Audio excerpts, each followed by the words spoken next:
Então nós vamos falar sobre Éfeso, Esmirna, Pérgamo, Tiatira, Sardes, Filadélfia e Laodiceia. Então eu convido você para abrir a sua Bíblia, pode ficar sentado, em Apocalipse capítulo 1. Enquanto você procura, vamos orar ao Senhor. Pai querido, Pai amado, venha conduzir esse estudo, Senhor, da melhor forma possível, que o Seu Espírito Santo, meu Deus, vá à frente, conduza, que Seu Espírito Santo fale, que Seu Espírito Santo revele, meu Deus, que apesar de mim o Senhor possa usar, apesar dos pecados, das falhas, o Senhor possa utilizar, meu Deus, por amor aos Teus servos, Senhor, em nome de Jesus. Amém. Livro de Apocalipse, capítulo 1 e o versículo 1, nós vamos ler calmamente. Revelação de Jesus Cristo, a qual Deus lhe deu para mostrar aos seus servos as coisas que brevemente devem acontecer, e pelo seu anjo as enviou e as notificou a João, seu servo, o qual testificou da palavra de Deus e do testemunho de Jesus Cristo e de tudo que tem visto. Bem-aventurado aquele que lê e os que ouvem as palavras desta profecia e guardam as coisas que nela estão escritas, porque o tempo está próximo. Versículo 4. João, às 7 igrejas que estão na Ásia, graça e paz seja convosco da parte daquele que é, e que era, e que há de vir, e dos 7 Espíritos que estão diante do seu trono, e da parte de Jesus Cristo, que é a fiel testemunha, o primogênito dos mortos e o príncipe dos reis da terra, aquele que nos ama e em seu sangue nos lavou dos nossos pecados e nos fez reis e sacerdotes para Deus e seu Pai. A Ele glória e poder para todos sempre. Amém. Então, nós continuamos com a Bíblia aberta, tá? Nós vamos voltar. Nós não temos como adentrar a igreja de Éfeso sem antes dar uma olhada qual era o cenário em que essa carta foi escrita e por quem ela foi escrita, em que ocasião ela foi escrita. Então aqui creio que muitas pessoas já leram o livro de Apocalipse. Quem não leu deve ler. A princípio você vai ter um pouco de susto, você vai ter um pouco de medo, depois você vai vendo as revelações se manifestando aos seus olhos através do Espírito Santo. Existem coisas que são literais, existem coisas que são, na verdade, você tem que fazer alegorias e assim por diante. Então, temos que ter um direcionamento para a leitura. Nesse caso aqui, nós vemos que a igreja de Éfeso, quando quem já teve a oportunidade de ler a carta de Efésios, né? Quem nasce em Éfeso é um Efésio, certo? Antes de chegarmos em Apocalipse, nós vemos que Paulo, ele escreveu uma carta para a igreja de Éfeso. Então a igreja de Éfeso recebe quantas cartas? 2. Uma escrita por Paulo e a outra escrita por João ou por Jesus? Vamos pensando. Então, quantas pessoas tinham na cidade de Éfeso? 200.000 pessoas. Eu não sei quanto significa isso. Estava pesquisando em Terra Preta, no ano de 2014. Nós tínhamos 24.000 pessoas. Acredito que agora, em 2021, 2022, nós tenhamos aí, acho que chega a uns 40.000 talvez, não sei. Mariporã, em 2020, registrou 102.000 pessoas em Mariporã. Atibaia, 144.000 pessoas. Então nós vemos aí números grandes. Éfeso tinha 200.000 pessoas. E havia um teatro lá, que foi construído com grande majestade e cabia cerca de 24 a 30.000 pessoas sentadas nesse teatro. E esse teatro ele foi construído para um único objetivo, que era cultuar, render cultos à deusa Diana. Que nós vamos ver a história da deusa Diana onde sendo contada? Lá no livro de Atos. Atos, nós vamos ver exaustivamente o autor de Atos contando como era a situação na época em que a deusa Diana, ou Ártemis, ela era cultuada. Então as pessoas se reuniam para cultuar essa deusa. E ela era a deusa do quê? Ela era a deusa da fertilidade. Ela era a auxiliadora nos partos das mulheres, né? Ela era doadora de uma morte tranquila para as mulheres. E o seu templo ele foi considerado uma das 7 maravilhas do mundo antigo. Então era muito grande e era objeto de grande peregrinação.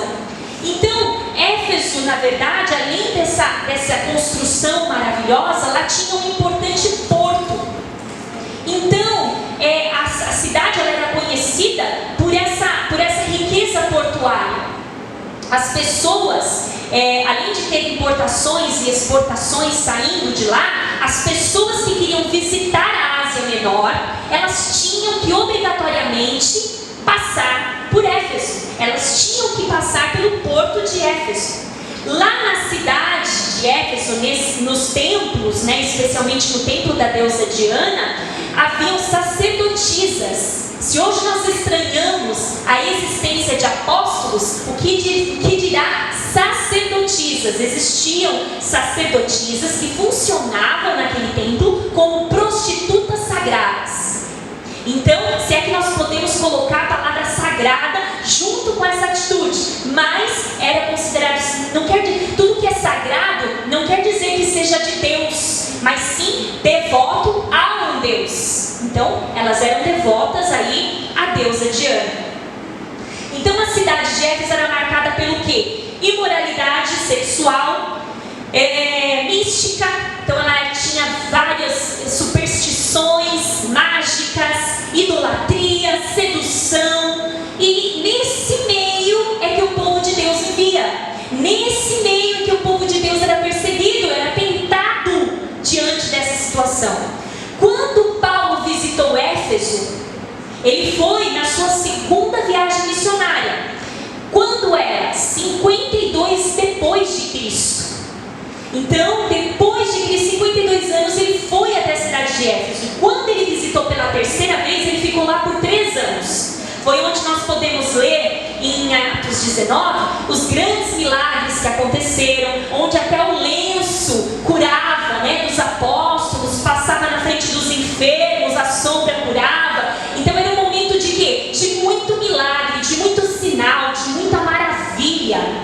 Então, ao passo que tinha aí a deusa Diana conquistando a parte, né, do povo lá, também havia o evangelho se disseminando na cidade, crescendo na cidade.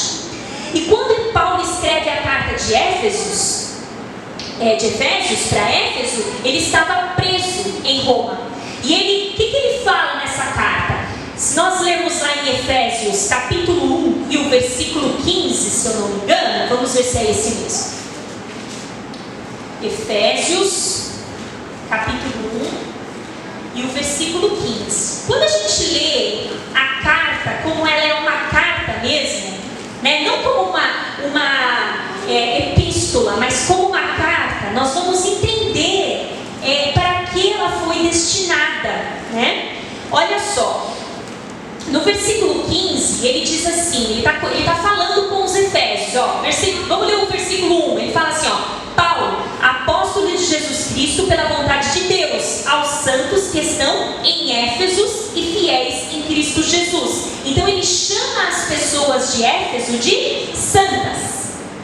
Então ele reconhece que ali tem uma igreja que é fiel, ele fala aqueles que são fiéis a Cristo Jesus. Aí ele vai falando várias coisas para eles, e no versículo 15 ele diz assim: pelo que, ouvindo eu também a fé que entre vós há no Senhor Jesus, e o vosso amor para com todos os santos, não cesso de dar graças a Deus por vós. Então ele está falando assim: louvado seja Deus pela fé que há em vocês, pelo amor sobretudo que há em vocês, pelos santos, pela caridade que há em vocês, pelos santos. Então Paulo louva o amor ali na igreja de Éfeso. Nesse meio tempo, depois de toda essa ocorrência, nós vemos que quem pastoreia a igreja de Éfeso por um tempo é Timóteo. Timóteo vai pastorear a igreja de Éfeso. Depois de muitos anos, quem pastoreia a igreja de Éfeso é João. 40 anos depois, quem pastoreia é João. E naquele momento do pastoreado, não só era dito, né, adore a deusa Diana, como também adore agora o imperador. Então, o governo, o imperador, era tido como rei e rei dos reis. Então, ele merecia ali a honra, a glória. Era esse o cenário. Então, quando Éfeso recebe essa carta de João agora, escrita por um humano, mas ditada por Jesus, olha que interessante, ela recebe uma carta antes de um humano cheio de falhas, e agora ela vai receber a carta do próprio Jesus. Não é de um imperador, não é de um apóstolo, não é de um pastor, mas é do próprio Jesus. Quando João ele começa então a receber essas revelações, Jesus destaca o que nessa carta? A primeira carta para Éfeso. Num resumo geral, Jesus destaca a fidelidade. Ok, vocês têm sido fiéis, vocês têm se esforçado. Nós vamos entrar nessa carta. Mas dando um resumo, Jesus destaca isso. E o ponto negativo que Jesus faz é exatamente o ponto positivo que Paulo um dia viu na cidade. Paulo viu amor. Agora Jesus vem e fala assim: tenho porém contra ti que deixaste o primeiro amor. Então aquela igreja caridosa tinha sumido em algum momento. Quando João está na ilha de Patmos, havia o reinado do imperador Domiciano, e ele era muito cruel, era muito rude. E o ano era 81 a 96 depois de Cristo. E João, devido ao seu testemunho, devido à sua vivência ali em Éfeso, ele foi levado a Patmos para morrer. Esse João, existe um dilema entre os estudiosos se esse João é o evangelista João, se esse João é o apóstolo João, mas fato é que ele foi um servo que trouxe algo que nós precisamos saber. Não importa se ele foi o João dos discípulos de Jesus, se ele foi o João apóstolo, evangelista, não importa. Fato é que ele fez o que ele tinha que fazer. Ele trouxe o que ele tinha que trazer. E alguns estudiosos dizem que quando ele ficou velhinho, que ele foi liberto da ilha de Patmos, ele voltou para Éfeso. E quando ele voltou para Éfeso, ele não podia congregar mais, porque ele era muito debilitado. Então as pessoas levavam João à igreja carregado.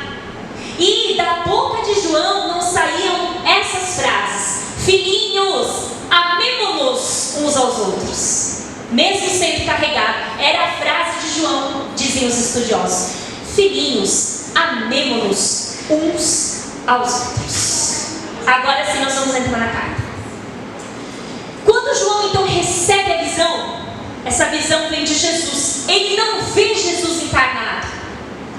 Lembra que nós falamos aqui que o apóstolo, ele via Jesus, só podia ser chamado de apóstolo aquele que viu Jesus, mas não uma visão, Jesus de carne e osso, ressuscitado, ressurreto.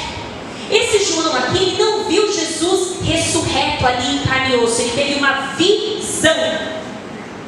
E quando vocês veem no capítulo de Apocalipse, ele não fala, no versículo 9, ele não se chama apóstolo. No versículo 9 ele fala assim: eu, João, que também sou vosso irmão e companheiro na aflição e no reino e na paciência de Jesus Cristo, estava na ilha chamada Patmos, por causa da palavra de Deus e pelo testemunho de Jesus Cristo. Aqui ele explica: eu estou aqui nessa ilha por causa da palavra de Deus e por causa do meu testemunho.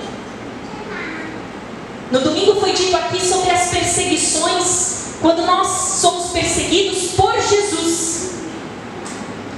Porque quando nós somos perseguidos pelos nossos delitos e pecados, não tem o que possa ser feito, não há glória nenhuma nisso. Mas quando somos perseguidos pelo testemunho, pela vida de mansidão, de bom exemplo, aí sim a glória sobe para Deus. Neste caso, foi o caso de João. E aí João, ele recebe essa autoridade, essa firmeza, ele recebe revelações de coisas que vão acontecer. Então ele recebe revelação de coisas que estão acontecendo e as coisas que vão acontecer. Na igreja primitiva, quando nós lemos aqui no versículo 3, bem-aventurado aquele que lê, sabe por quê? Porque na igreja primitiva acontecia exatamente o que aconteceu aqui no início dessa palavra. Uma pessoa lia e as outras ficavam sentadas escutando. Então, feliz aquele que lê. Aí em seguida fala, e felizes os que ouvem as palavras desta profecia e as guardam, porque o tempo está próximo. Então nós vamos ver o quê? Um padrão em todas as cartas. Nós vamos ver um padrão em todas as cartas dessas igrejas, sempre terminando com as mesmas palavras. E aí nós vamos ver que a partir do versículo 4, nós vemos os destinos das cartas. Nós vemos como elas foram posicionadas, que foram as 7 igrejas da Ásia Menor. Porém, as verdades que foram ditas para as 7 igrejas, elas são totalmente aplicáveis para nós, para as igrejas dos nossos dias. Nós somos igreja do Senhor. Quando fala as igrejas, já era uma profecia para nós. Foram escolhidas 7 igrejas, mas existiam muitas outras que precisavam de mensagem, muitas outras que precisavam de exortação, mas foram escolhidas 7 igrejas. O apóstolo saúda mencionando também 7 espíritos. Vocês leram? Na hora que nós lemos aqui, ele fala, eu saúdo os irmãos, eu saúdo os 7 espíritos. Por que ele fala os 7 espíritos? O próprio Espírito de Deus, a perfeição, a conclusão, a completude. Não falta mais nada. A onipresença de Deus. E aí nós vemos que ele fala, que seremos reis e sacerdotes. Por quê? Porque essa era uma promessa só aos israelitas, foi esticada para nós. Então, só dando uma passada pela carta, que nós somos lavados pelo sangue de Jesus, antes de ele escrever, ele dá essa resumida. E nós vemos a menção do reino de Deus em todas essas cartas, que o reino está próximo, e que quem tem ouvidos para ouvir, ouça. E nós vamos ver em cada carta apontando para Jesus. Mesmo que você não encontre ali, você vai ver que Jesus vai ser o centro, o começo, o meio e o fim de cada carta, o objetivo, E aí Jesus, ele aparece numa visão gloriosa, revelando, sondando o que se passava nas 7 igrejas. É nesse momento, a partir do versículo 9, que ele recebe as revelações. Vamos ler então? Eu, João, que também sou vosso irmão e companheiro na aflição e no reino e na paciência de Jesus Cristo, estava na ilha chamada Patmos, por causa da palavra de Deus e pelo testemunho de Jesus Cristo. Eu fui arrebatado em espírito no dia do Senhor, e ouvi de trás de mim uma grande voz, como de trombeta, que dizia, o que vês? Escreve num livro e envia-o às 7 igrejas que estão na Ásia, a Éfeso, a Esmirna, a Pérgamo, a Tiatira, a Sardes e a Filadélfia e a Laodiceia. E virei-me para ver quem falava comigo. E virando-me vi 7 castiçais de ouro, e no meio dos 7 castiçais, um semelhante ao Filho do Homem, vestido até os pés de uma veste comprida e cingido pelo peito com um cinto de ouro. E a sua cabeça e cabelos eram brancos como lã branca, como a neve, e os olhos como chama de fogo, e os seus pés semelhantes a latão reluzente, como se tivesse sido refinado numa fornalha, e a sua voz como a voz de muitas águas. E ele tinha na sua destra 7 estrelas, e da sua boca saiu uma aguda espada de 2 fios, seu rosto era como o sol, quando na sua força resplandece. E eu, quando o vi, caí a seus pés como morto. E ele pôs sobre mim a sua destra, dizendo-me: não temas, eu sou o primeiro e o último. Essa sequência que Jesus dá para João é justamente a sequência que as cartas foram entregues. Então o mensageiro, ele entregou primeiro a Éfeso, depois ele entregou a Esmirna, e foi seguindo esse roteiro logístico. E aí João, ele traz uma descrição da glória de Deus, da glória divina, de quem falava com ele. 7 candelabros, 7 castiçais, na verdade, pode ser dito. Quando ele fala isso, ele fala que no meio Jesus estava. Os 7 candelabros, nós vamos ver depois, que representam as 7 igrejas, representam as igrejas. E Jesus passeando no meio delas, significa que ele sonda, que ele olha, que ele vê, que ele revela, que ele considera cada uma delas, e que não há nada oculto no meio delas. E quando nós vemos a presença de Jesus aqui, nós podemos pensar que nós somos o candelabro hoje. Será que ele está passeando aqui? Eu creio que sim, porque é o que ele faz. Ele passeia no meio da sua igreja. Jesus não só passeia no nosso meio, como ele também segura e protege a igreja. Ele segura e protege a igreja dos ataques, da perseguição. Ele encoraja a igreja através do louvor. Ele encoraja a igreja através da pregação, de um testemunho. Ele sustenta a igreja. Ele fortalece a igreja. Enquanto a igreja estiver aqui na terra, irmãos, Jesus fortalecerá a sua igreja. Enquanto a igreja permanecer aqui na terra, enquanto Jesus não voltar, a igreja não precisa temer, porque as portas do inferno não prevalecerão. Amém? Amém. Então no nosso meio pode ser que nós já tenhamos nos acostumado com a presença de Jesus, mas Jesus não deixou de passear. Glória a Deus. Pode ser que nós tenhamos nos acostumado com a presença dele no louvor, mas ele não deixou de visitar a igreja no louvor. Talvez estejamos acostumados com a presença dele, mas ele está aqui. Todas as vezes que os candelabros de Deus se reúnem, Jesus passeia no meio dos candelabros, ele se faz presente. Amém? E ninguém pode retirar a igreja da mão de Jesus. Está em João capítulo 10, versículo 28, depois você lê lá. Ninguém pode arrancar a igreja das mãos de Jesus. Então a descrição de Cristo aqui só pode ser, ele fala cabeça e cabelos. Quando fala cabeça e cabelos, cabeça, dono de tudo. Cabelos brancos, sabedoria que domina, dono de toda sabedoria. Olhos de Jesus ele descreve como chamas de fogo. Por quê? Passa e revela tudo. Vê o profundo, vê o escondido, vê através de nós, além de nós.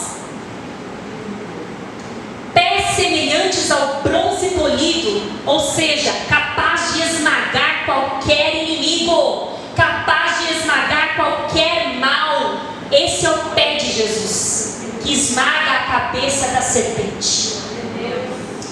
Voz como o som de muitas águas, porque acalma, dá orientação, autoriza e desautoriza. Boca com espada afiada de 2 gumes, é o que está acontecendo agora, quando a palavra vai ao nosso encontro.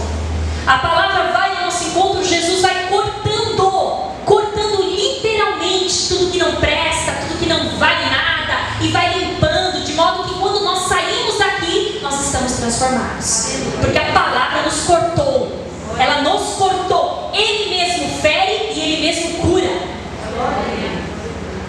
No versículo 17, João então, depois de que viu tudo isso, viu essa glória, ele cai aos pés de Jesus como morto, sem forças.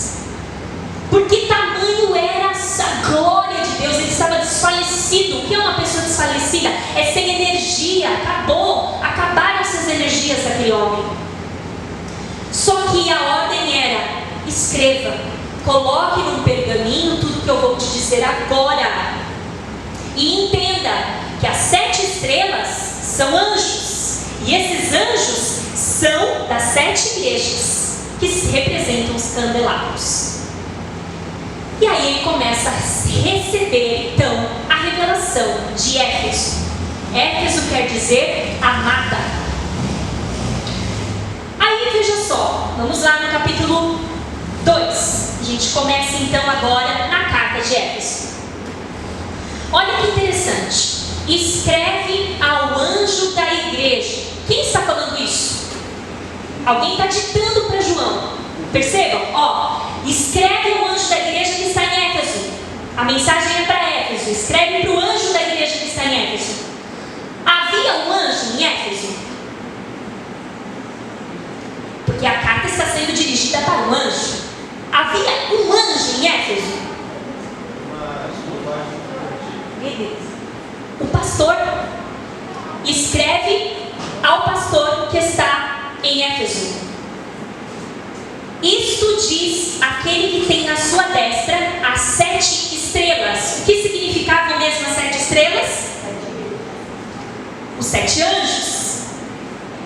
Que anda no meio dos 7 castiçais de ouro. Então ele está falando aqui: eu seguro os anjos nas minhas mãos. Imagina só. E eu passeio no meio dos castiçais.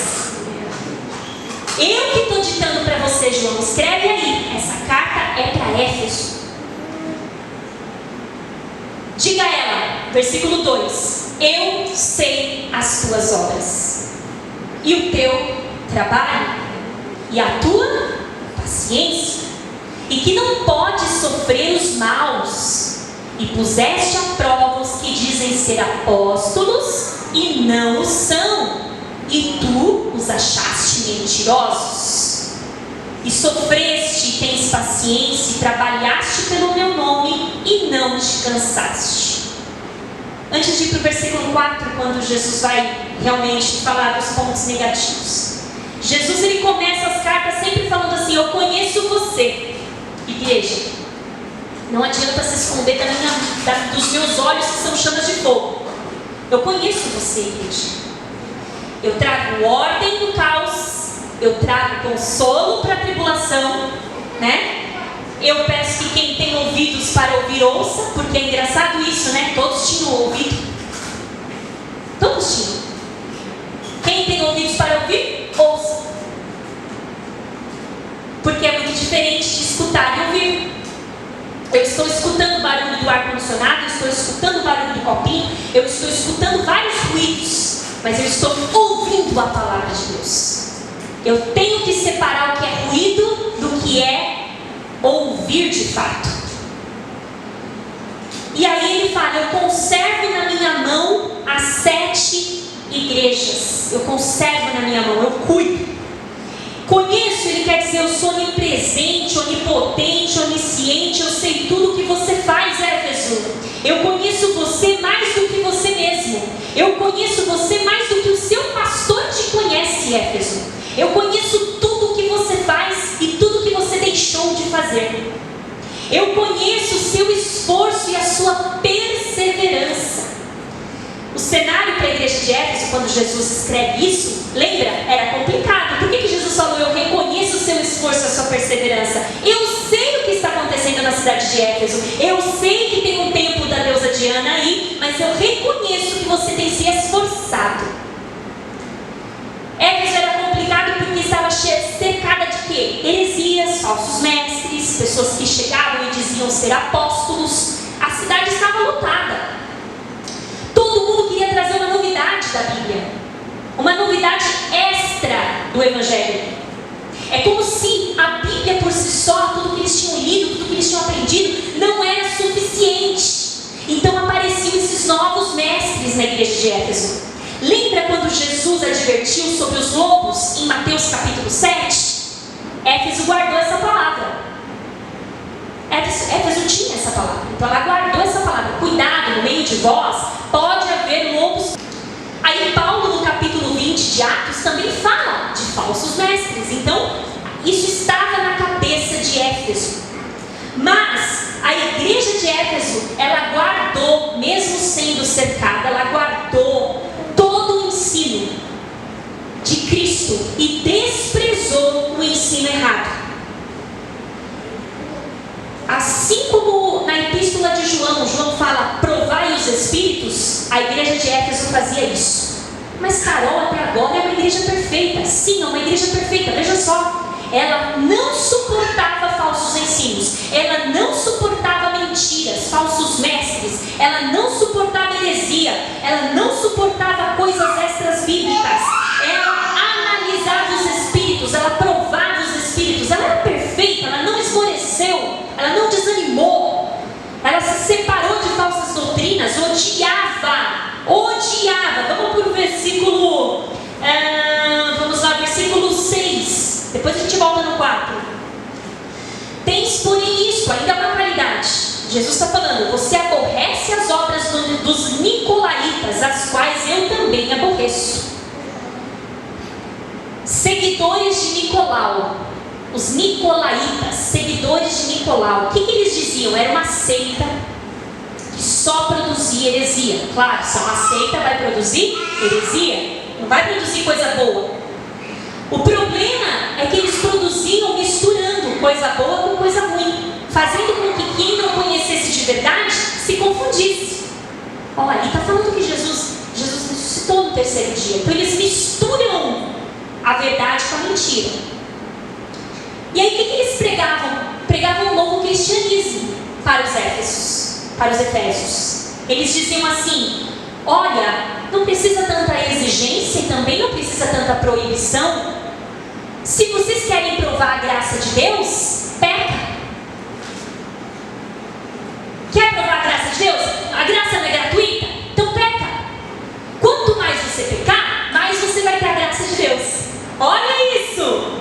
Então, sendo assim, vocês podem comer as carnes sacrificadas aos ídolos, sim. Pode, não tem nada. Vai lá no templo da deusa Diana, pode comer as carnes que foram sacrificadas lá, não tem nada não. Pode ter sexo antes do casamento e fora do casamento também, não tem problema não. E pode viver de imoralidade. Quanto mais você pecar, Éfeso, mais você vai ter graça de Deus. Olha que distorção. Deixou de falar de graça? Não, pregou sobre graça. Falou de Jesus e estava confundido. Aí Jesus falou, escreve para ela, fala que assim como ela odiou esse discurso, eu também odeio. Fala para ela que assim como ela aborreceu as obras dos nicolaítas, eu também aborreço. Tenho a favor dela isso.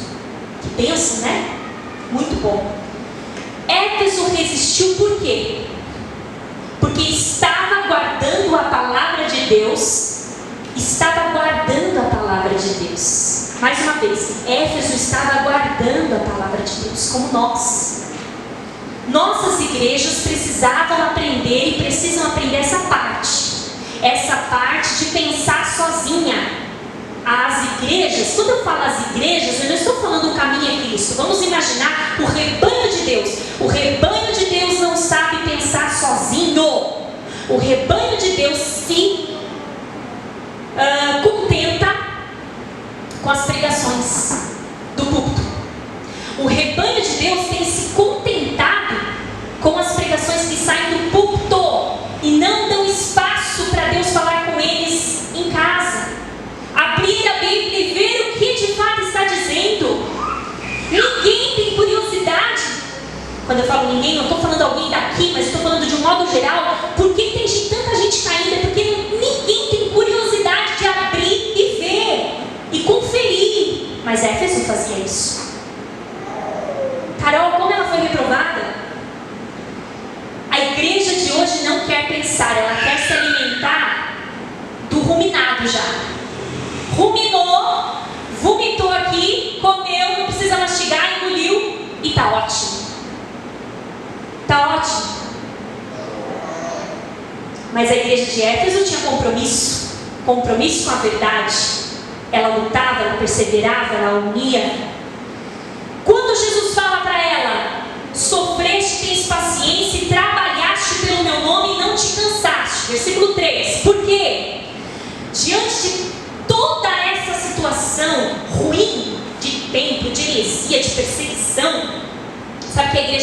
fazia?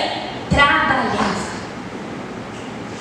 Trabalhava, ativa na obra, pregando o evangelho. Pode ver que na parte onde eles falam de Éfeso foi a parte que o evangelho mais expandiu, porque eles gastavam-se no evangelho, cansavam-se no evangelho, nas boas obras, não paravam, não se contentavam com pequenos resultados, com poucas pessoas, não se contentavam. E como consequência, o evangelho se espalhou, cresceu, multiplicou de tal maneira que a Ásia Menor foi toda conquistada, foi indo de cidade em cidade.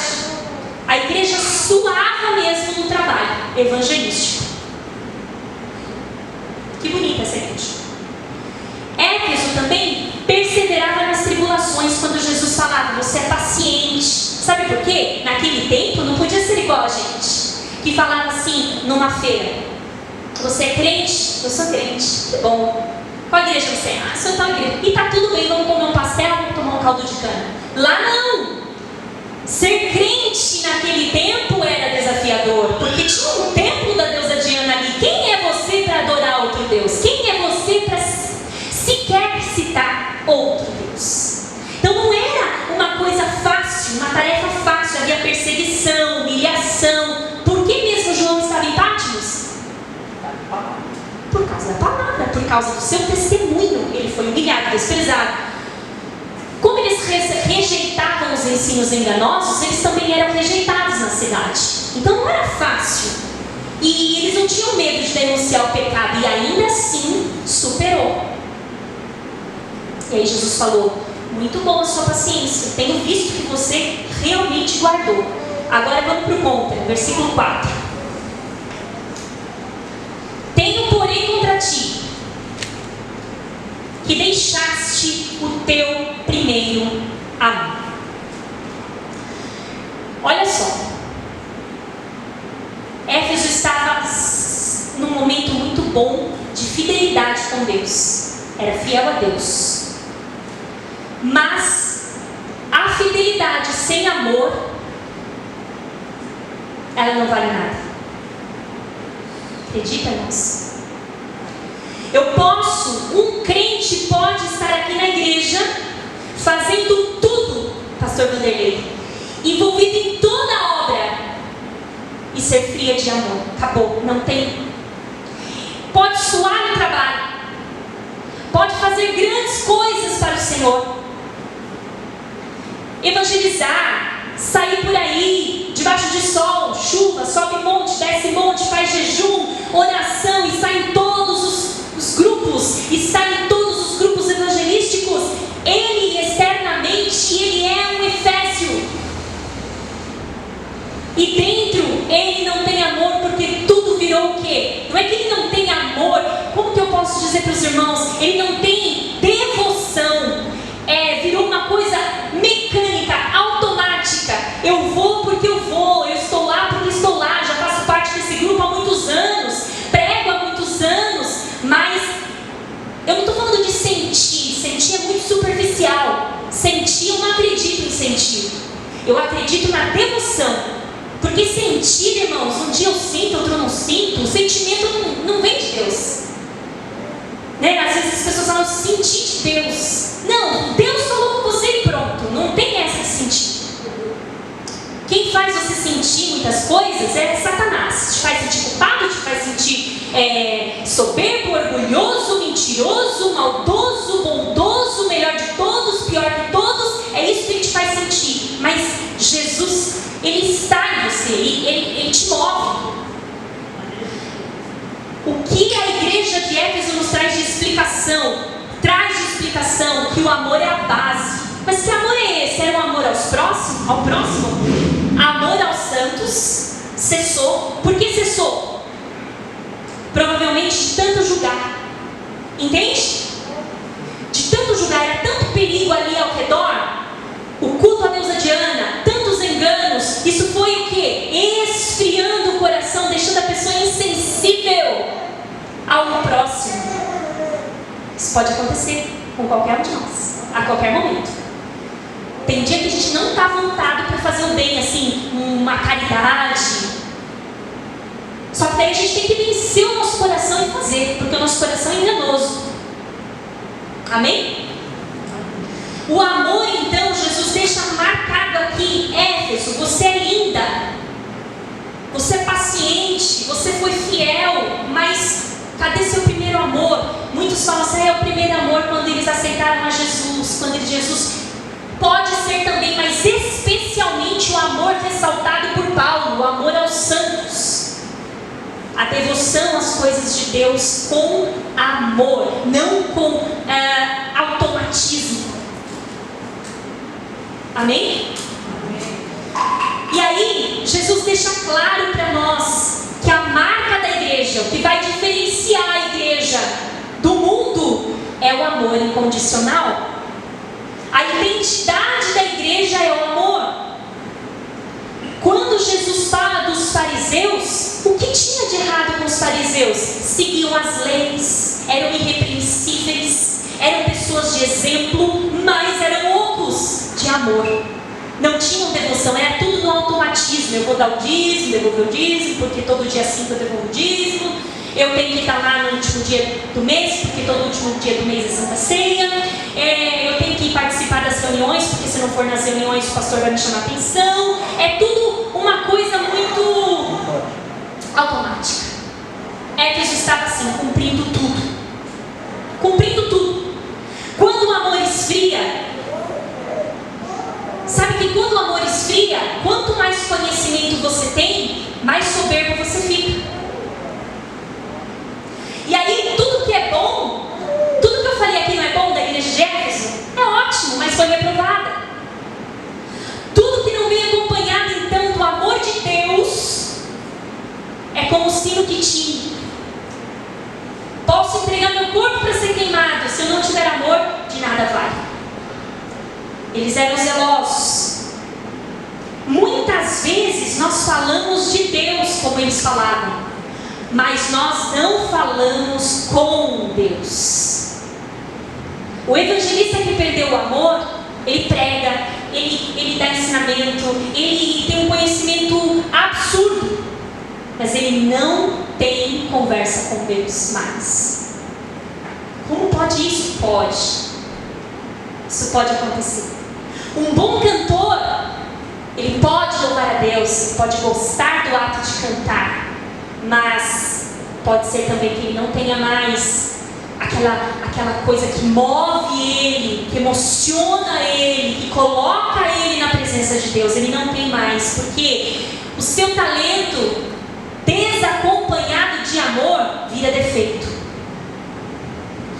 Qualquer talento que eu tenha, se não tiver amor, vira um defeito. Vira uma pedra no seu sapato. É possível então sermos fiéis com a motivação errada. É possível então sermos Maria aos pés de Jesus com a motivação errada. É possível então, sem amor, estarmos sempre prontos para encarar os erros dos outros e nunca prontos para encarar os nossos próprios erros. É possível então deixarmos de nos encantar com a palavra que está sendo pregada. É possível. Por quê? Decorar sem amor é a mesma coisa. Eu posso decorar a Bíblia, posso decorá-la, falá-la, recitá-la. Quem me vê vai falar: meu Deus, ela sabe a Bíblia inteira. Mas o que a Bíblia produz em mim? O que ela está produzindo na minha vida? O que ela está produzindo nos meus comportamentos?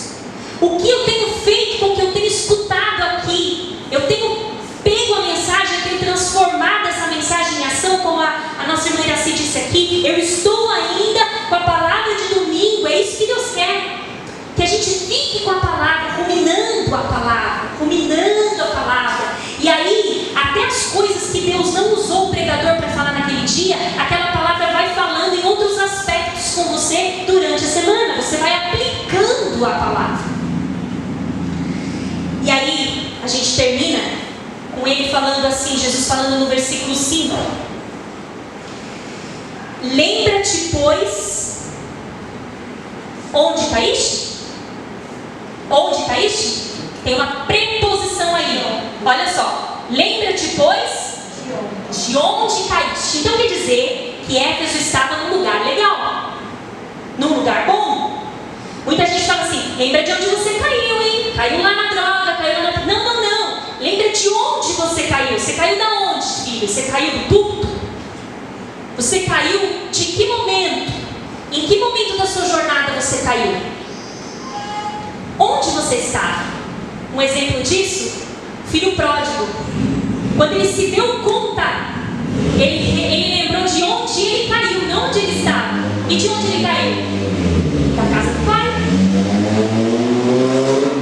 Lembrei, a casa do meu pai tem alimento, a casa do meu pai tem provisão. Lembra-te, pois, de onde caíste. Só que para lembrar, só lembrar? Não, arrepende-te e pratica as primeiras obras. Eu estava gostando do jeito que vocês começaram, amando os santos. Então pratica as primeiras obras que vocês começaram antes. Quando você não perceber, brevemente eu virei a ti. Ele está falando: se você não se arrepender, brevemente eu virei a ti e vou tirar do seu lugar o seu castiçal. Eu vou tirar você da presença que você está hoje. Você não vai ter mais a minha presença como visitação. Eu não vou visitar mais você, se não te arrependeres. O arrependimento, ele não é remorso. O arrependimento é mudança. Mudança de atitude, de pensamento, mudança de palavras, conversão, é deixar o pecado. Pedro foi um arrependido de verdade. Judas foi uma pessoa de remorso. Essa é a diferença. Pedro arrependeu-se e chorou amargamente. O arrependimento produz isso. Produz choro, vergonha, vontade até de se esbofetear. Por que eu fui fazer isso? Por que eu caí ali? Esse é o verdadeiro arrependimento. Eu quero mudar, eu quero fazer as coisas mudarem de eixo. Mas o remorso, ele realmente, pequeno, mas todo mundo peca.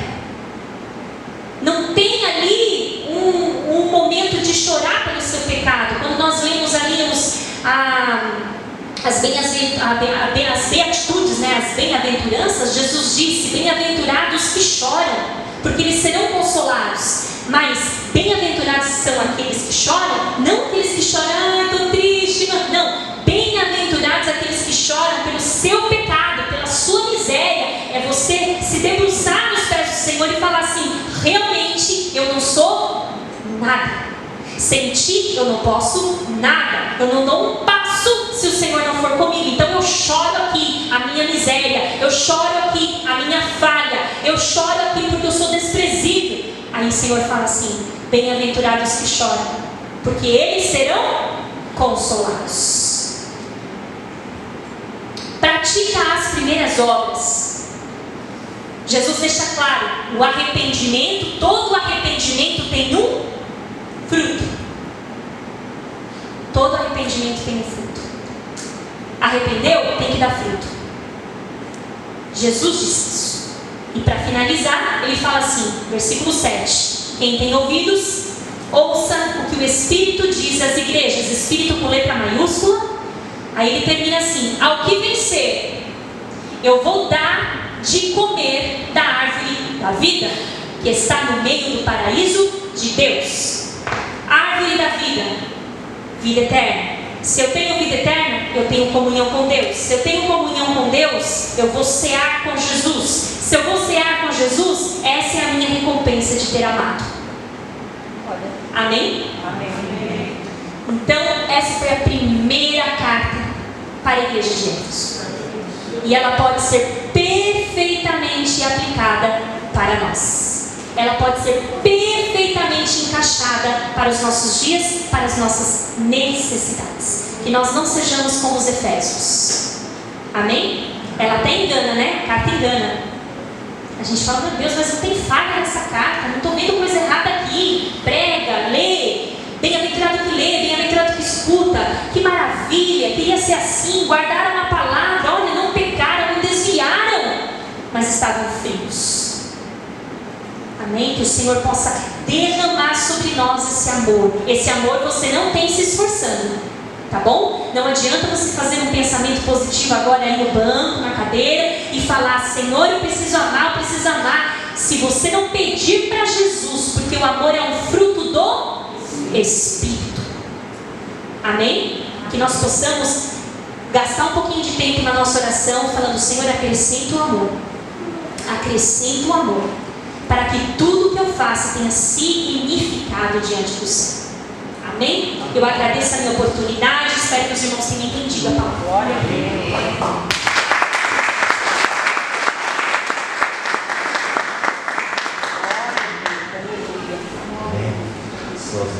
Senhor, amém. Boa palavra, né? O estudo de Apocalipse é sempre bom.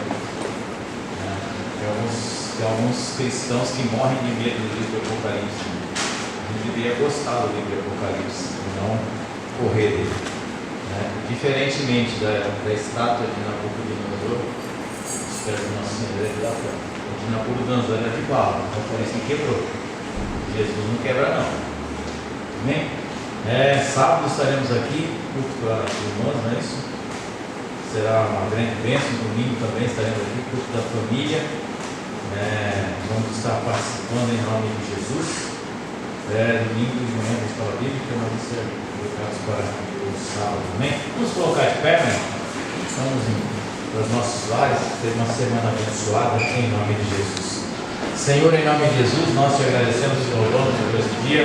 Obrigado pela tua palavra, obrigado pela vida da Carol, que ministrou os nossos corações, e que nós sejamos, ó Pai, transformados, não sejamos, ó Pai, com a carência da igreja de Éfeso, ó Pai, que nós possamos, ó Pai, ter um coração voluntário, um coração, ó Pai, sedento do teu amor, da tua graça, que nós possamos, ó Pai, servir ao Senhor, uma mordomia, Senhor, exemplar. Nessa noite, Pai, abençoa cada filho teu que está aqui, aqueles que não puderam vir, Senhor, aqueles que ficaram em casa, Senhor, aqueles que estão trabalhando, estão nas faculdades, estão estudando, que o teu nome possa ser glorificado e que eles possam, Senhor, ter a oportunidade de ouvir essa palavra e glorificar o teu nome. Abençoa o teu povo, Senhor, dá um resto de semana abençoado, cheio da graça do Senhor. Prepara tudo, Senhor, para a intercessão amanhã, para o culto das irmãs na sexta tarde, para o culto, Senhor, no sábado e no culto no domingo, Senhor.